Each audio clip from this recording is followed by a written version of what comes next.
1 Samuel chapter 26, verse 1-25. And the Ziphites came unto Saul to Gibeah, saying, Doth not David hide himself in the hill of Hachilah, which is before Jeshimon? Then Saul arose, and went down to the wilderness of Ziph, having 3,000 chosen men of Israel with him, to seek David in the wilderness of Ziph. And Saul pitched in the hill of Hachilah, which is before Jeshimon, by the way. But David abode in the wilderness, and he saw that Saul came after him into the wilderness. David therefore sent out spies, and understood that Saul was come in very deed.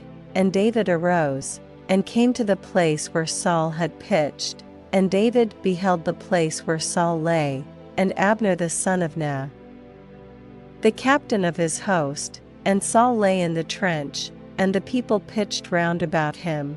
Then answered David, and said to Ahimelech the Hittite, and to Abishai the son of Zeruiah, brother to Joab, saying, Who will go down with me to Saul, to the camp?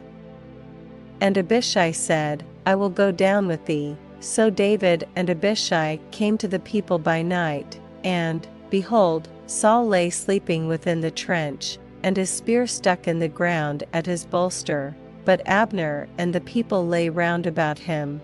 Then said Abishai to David, God hath delivered thine enemy into thine hand this day. Now therefore let me smite him, I pray thee, with the spear even to the earth at once, and I will not smite him the second time. And David said to Abishai, Destroy him not, for who can stretch forth his hand against the Lord's anointed, and be guiltless? David said furthermore, As the Lord liveth, the Lord shall smite him, or his day shall come to die, or he shall descend into battle, and perish. The Lord forbid that I should stretch forth mine hand against the Lord's anointed, but, I pray thee, take thou now the spear that is at his bolster, and the cruse of water, and let us go. So David took the spear and the cruse of water from Saul's bolster, and they gat them away, and no man saw it, nor knew it, neither awaked, for they were all asleep, because a deep sleep from the Lord was fallen upon them. Then David went over to the other side, and stood on the top of an hill afar off, a great space being between them. And David cried to the people, and to Abner the son of Ner, saying, Answerest thou not, Abner? Then Abner answered and said, Who art thou that criest to the king? And David said to Abner, Art not thou a valiant man? And who is like to thee in Israel? Wherefore then hast thou not kept thy lord the king? For there came one of the people in to destroy the king thy lord. This thing is not good that thou hast done. As the Lord liveth, ye are worthy to die, because ye have not kept your master, the Lord's anointed. And now see where the king's spear is, and the cruse of water that was at his bolster. And Saul knew David's voice, and said, Is this thy voice, my son David? And David said, It is my voice, my lord, O king. And he said, Wherefore doth my lord thus pursue after his servant? For what have I done? Or what evil is in mine hand? Now therefore, I pray thee, let my lord the king hear the words of his servant. If the Lord have stirred thee up against me, let him accept an offering.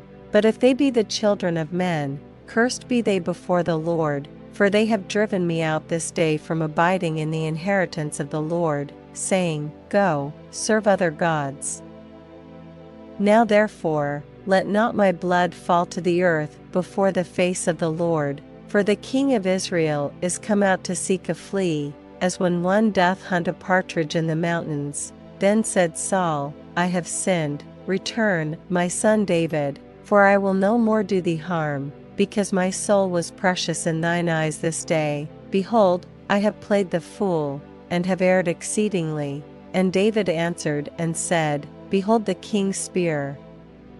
And let one of the young men come over and fetch it. The Lord render to every man his righteousness and his faithfulness, for the Lord delivered thee into my hand today, but I would not stretch forth mine hand against the Lord's anointed, and, behold, as thy life was much set by this day in mine eyes, so let my life be much set by in the eyes of the Lord, and let him deliver me out of all tribulation. Then Saul said to David, Blessed be thou, my son David, thou shalt both do great things, and also shalt still prevail. So David went on his way, and Saul returned to his place.